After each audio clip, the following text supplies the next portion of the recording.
Right, I did this whole video yesterday, and I took the lens off. What that was? Oh. I took the lens off, and from that point on, the whole picture was blurred. So I'm hoping this one's going to be okay. I'm not going to take the lens off this time. You're going to have to squint if you want to see the whiteboard. I think we're okay at the moment. So recycling. At the moment, councils and things are doing the recycling, and you leave your bins out with different things in and they take them away. Now, the problem is, if they don't make any money from it, they won't do it. You know, and then all the paper we send back and the cardboard gets mashed up again, and you know, there's machines running, there's people employed, there's probably heat involved somewhere going back into the atmosphere. Then it has to go to another factory and be remade into another cardboard box. So you've got all this rigmarole going on before it gets back to where it was. Now, in the UFO section, not the XTV section, you'll find a video called Containment. And that's what we'll eventually get to. Might be 1,000 years. But that's what we'll eventually get to. Now, we could cut out all the rubbish before that and save ourselves a big problem. So, and let's take for instance supermarkets. You know, tons and tons of packaging, plastic and paper.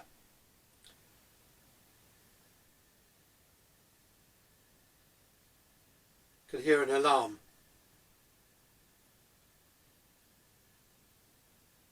Somewhere. I don't think it's here. Anyway, recycling. What we said in containment was, you make boxes for things, say quite a big one for, say, potatoes. But the company puts, or the farm, direct from the farm, puts the potatoes in it, puts a lid on, it goes through a vacuum chamber, so that lid is firmly on, and there's a vacuum inside where the potatoes are. Might not do the potatoes any good, I don't know.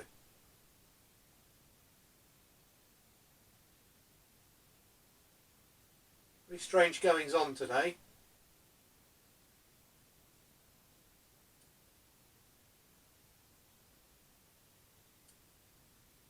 I might have to start this one again, I don't know. But I'll carry on. So, yeah, big one, and then multiples of that. So, you could have 4 long, thin ones. They've all got to fit in the same space. Or 8 small square ones. Or tall ones, 4, fitting in like we have jars, but they're all square. That way you don't waste any space. A round jar, all that edges, it might look nice, but all those edges are all wasted. So therefore, you're spending, at the moment, we're spending more money in diesel, transporting air, etc.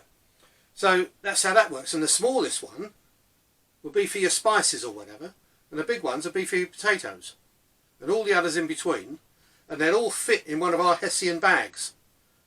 2, 4 in a Hessian bag of those, the largest one. You could have a double one of that if you want more potatoes or whatever. But in our world, takeaway is everything. You know, you think, oh, I'm hungry, and you go like that, and the takeaway finds your mobile wherever you are. You could be walking in the park. That's our world. If you want to cook from home, you say, I want a kitchen, because there's no kitchens in houses, way ahead. And then you go to a centre of excellence, you learn how to cook from the best, everything, and then you come back with all your pots and pans, because remember, everything's free, so you get all the top stuff. No you know, hundreds of different layers, like I won't say Aldi at the bottom because Aldi are quite good now, but market Chinese stuff at the bottom, Le Creuset at the top, you know, but there won't be any of that. All that will be cut out. All that production will be gone, and you'll just be getting the best. If somebody develops a better one, they're not in competition with these because there's no money. They're actually say to them, look, we've got this idea, and they make it, you know. And then from that day on, every other pot and pan has that idea too. So you don't waste anything. You don't keep heating things up, scrapping things, and heating metals up, because that all puts that hot air has to go somewhere. The heat has to go somewhere afterwards. Gets dissipated in the atmosphere. Then we wonder why there's global warming. Even if you lit one candle every day, there's only you on the earth, and you lit one candle every day, you'd still heat up the atmosphere eventually, because time is unknown except to us. You know, you'll eventually heat up the earth just the same. But we're doing it with every single car, every single house is throwing heat into the atmosphere. It can't go anywhere. There's only one place it can go, and that's up there. Anyway, recycling. Metals. Say for instance, I'm going to go around the house now. We've done food. Obviously food waste. You know, everyone should keep a chicken, because all our food waste goes to 2 chickens, and they eat the lot. You know, what they don't eat obviously gets picked up by the company and usually made into fertiliser or something. I know a farm that takes garden waste, and they pile it up, put some sort of powder on it to rot it, which I think's mould spores and stuff, and then every now and again he goes out with a tractor and turns it all over, and it's all smoking, you know, and when it gets to it stinks, and when it gets to a certain point, I'll probably think where it doesn't stink so much, another machine comes along and bags it all up for the you know, garden centres. So, for instance, let's walk around the house, kitchen, all your appliances, all your fridges. What happens at the moment is they sell you a fridge. It's just about, it's value engineered, obviously, because it's got probably the thinnest possible metal they can get away with, plastic, lots of other things that they can get cheap to make it cheap enough to sell to you and to have competition with the other company. So they're all going for value engineering the whole time. So what eventually happens is, because it's value engineered, it gives up, and then you have to go and buy a new one. You take that one down the scrap yard, and it's broken up. God, I've got this dreadful. I might start this again. There's been too many distractions. And I only do half-hour videos, otherwise it gets boring for people. So yeah. So what happens is, and not only that, in order to keep the factory open and a profit for the shareholders and the big salary for the CEO, it has to sell and sell and sell and sell. If it made a really good one, and everyone went for that particular washing machine, and everyone had one, or toaster or whatever, and they lasted forever, then the factory would go out of business. Same with cars. Everything has to keep manufacturing, regardless.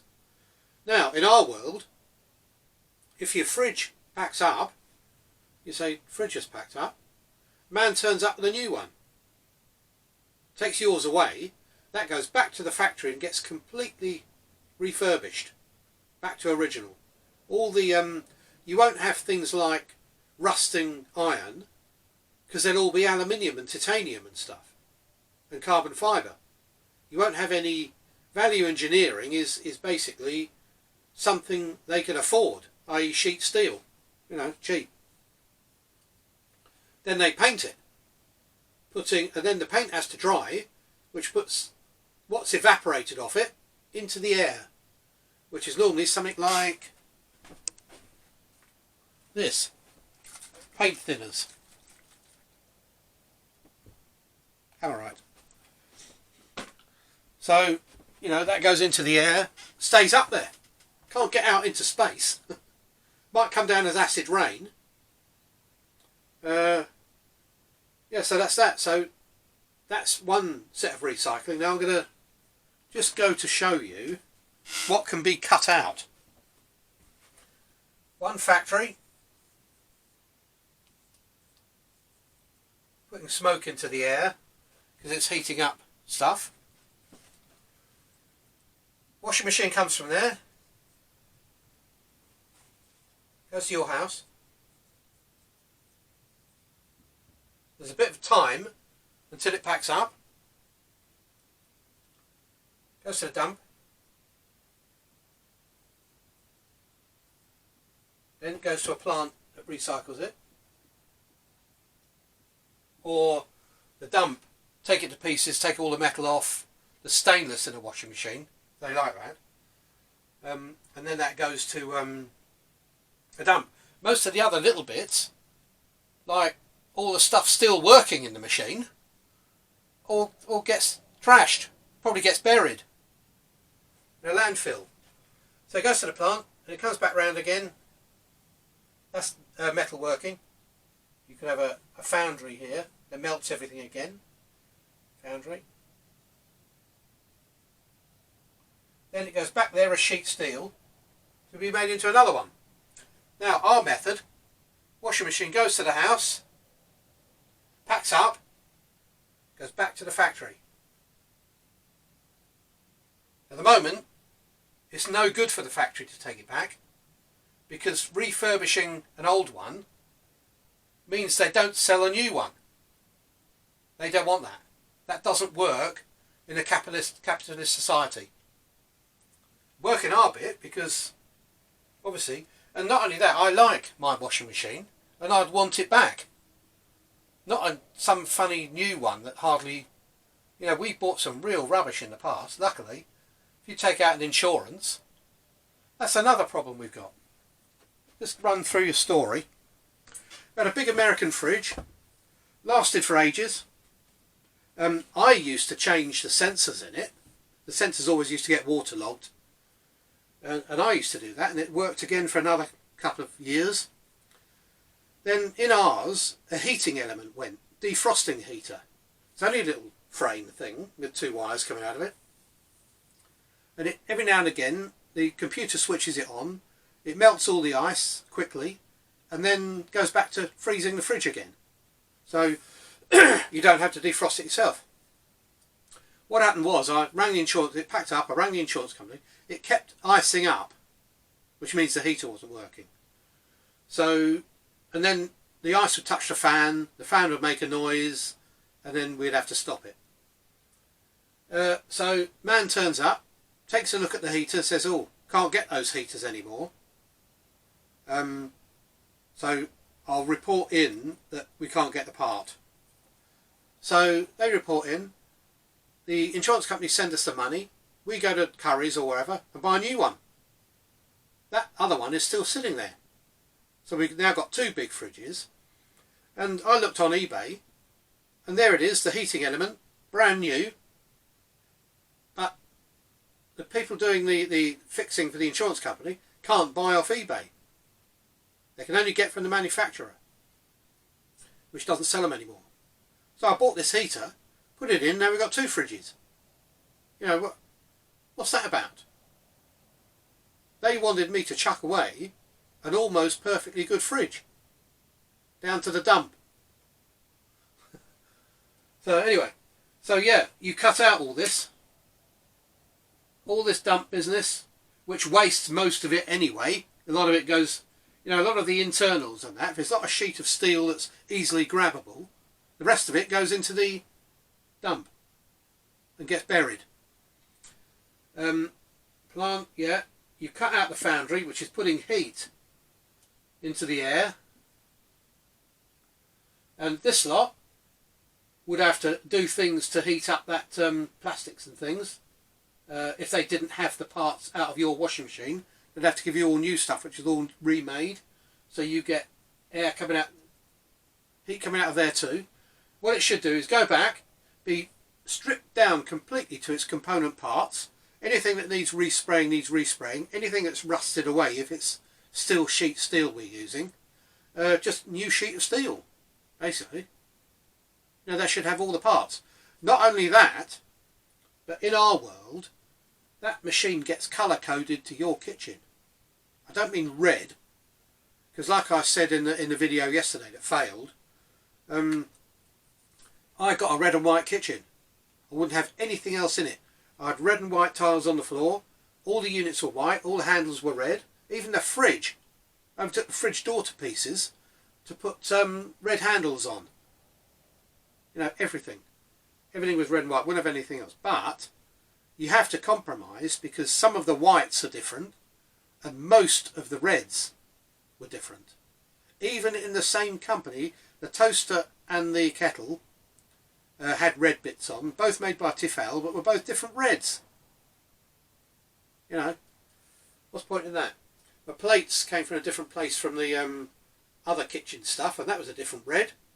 Still got some of it. So, what you should have is a colour code number like cars. You know, and then they know your colour code already, so they paint your washing machine to your colour. So that's just another little thing. That's if they're still painting it.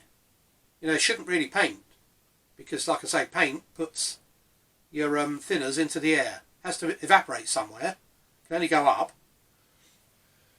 So that's that. What else? Recycling cars. Cars is almost the same as this. You should have a car and all the bits on it should be interchangeable by the owner. You know, you only really need a winch to get an engine out. If everything should be reachable. You know, you can, and they're still making cars out of iron. Sheet steel. Going to rust away. But they have to rust away, and the bits have to fail, because otherwise they wouldn't be able to keep the factory running. And everybody who works in the factory needs money to buy food, to buy clothes, to pay for their houses, and these days to pay for their massive loans and credit cards. You know, that's what happens these days. If we could have a reset day, which I've done on Facebook, I've done financial reset, is it? Anyway, I've done this and quite a few people look at it. Where one day you put everything back to zero, give everyone their houses who've got a mortgage, put their loans to zero, credit cards to zero, everything, nobody owes a thing. You'd suddenly get a massive rise in the economy because people will have, like they did in the 70s, spare money to spend. Right, anything else in the recycling area? I think I did a lot more yesterday, but I can't remember what it is. What's the time? I think it says 18. So, yeah, but everything's pretty much the same. You buy a car, the payment, at the moment we have to buy cars, we shouldn't have to. At the moment, what happens is, you buy the car, they give you a couple of years servicing, things like that, so you do get some bits free. But what should really happen is it should be a lifetime agreement where you can keep that car going. There's lots of cars that I've had and I've really wanted to keep them, but they've just rusted away. I really want, you know, there's some, like a Mini Cooper Mark 1 I had. You know, I'd still have that if it didn't rust away. But it fell apart, literally. I used to, every time I went through a puddle, I used to get water come up through the floor and splash me. So there you go. So yeah. So yeah, you cut out all that basically, right across there. Cars. You say, oh, I need a car. It gets delivered. Everything on it you wanted. If it isn't, you can interchange later on. and you join a car club for your particular car, which tells you everything. You can even go to a centre of excellence and learn about your car before you get it, including all the maintenance. You know, I saw a meme the other day. In the 70s, your car manual told you how to set the points, change the spark plugs, change generators and alternators and things.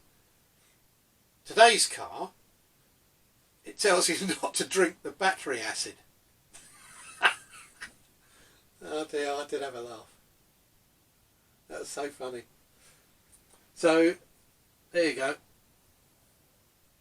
Then, obviously, if your car packs up, they bring you almost the same one for you to drive around in while they take yours back. And while it's there, rather than because of the money system, all we must do as little as possible, just change a spark plug or two and time it, and then bring it back to you, they do a complete refurb. Anything, any seats that are cut, you know, that's what should happen. Still hearing noises. Should have this there really, so I can see it while I'm looking at the camera. So, yeah, that's that. Like I say, paper. We shouldn't have paper at all. We've now got email. But, on the other hand, there should be a society for letter writing. That, when you ask for it, gives you all the best letter writing gear and stuff and envelopes. And then you can write a proper letter and send it. And the post office, which I used to work for, which are now pretty much overrun with parcels and stuff, you have a really bad time there because obviously they're trying to compete with everyone else. So you're under time limits and all sorts, you know. It's not a job anymore. It's just sort of a way of getting money. Nothing to be proud of. So, yeah, and that should be there just for delivering those little letters like they used to be. They used to be this big, some of them. You know, you'd write it in ink, proper ink. But the rest of it should be email, so we're not obviously using paper. You know, all pretty much it's happening now. So, you know, I'm suspecting there's quite a lot of big reduction in paper use already.